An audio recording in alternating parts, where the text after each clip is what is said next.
बिस्मिल्लाहिर्रहमानिर्रहीम। अस्सलाम वालेकुम रहमतुल्लाह। जब आप ये वीडियो देख रहे होंगे तो उस वक्त तक इसराइल के टेररिस्ट रेसिस्ट अपार्थाइड रिजीम ने हम पर जारहियत किया होगा, और या तो हम गिरफ़्तार होंगे और या हम कत्ल कर दिए गए होंगे।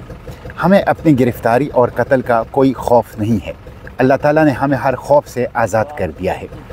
और गज़ा के अंदर गुज़िश्ता 2 साल से जो लाइव स्ट्रीमिंग कत्ल आम हो रहा है, पूरी दुनिया के आंखों के सामने दिन दहाड़े जो मासूम बच्चों को टुकड़े किया जा रहा है, मासूम बेगुनाह इंसानों को जिस तरह भूख और बारूद से मारा जा रहा है, कत्ल किया जा रहा है, उस कत्लेआम, उस जुल्म अजीम के सामने हमारी गिरफ़्तारी और मौत कोई हैसियत नहीं रखती। मैं यही कहूँगा कि जान दी हुई उसी की थी।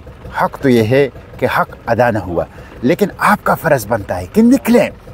जब आपको ये वीडियो मिले तो आप निकलें, एहतजाज करें, प्रोटेस्ट करें, थोड़े हों या ज़्यादा हों।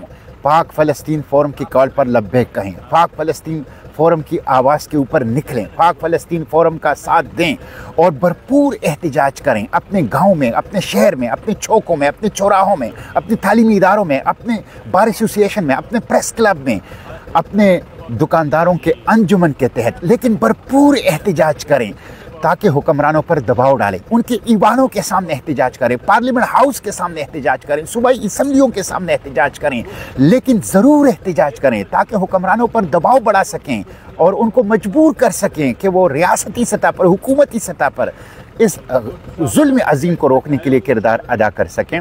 इसलिए मैं आपसे यही दरख्वास्त करूंगा कि इस वीडियो को देखने के बाद आप एहतजाज करें, सोशल मीडिया के ऊपर भरपूर आवाज़ उठाएं, ताकि जिस मकसद के लिए हम निकले हैं, राहदारी को कायम करना, इमदाद पहुंचाना, जेनोसाइड को रोकना और इस जेनोसाइड के जो ज़िम्मेदारान हैं, जो बहुत बड़े कातिल हैं, उनको कैफिर किरदार तक पहुंचाना, वो मकसद हासिल हो सके, यही दरख्वास्त है। बहुत शुक्रिया।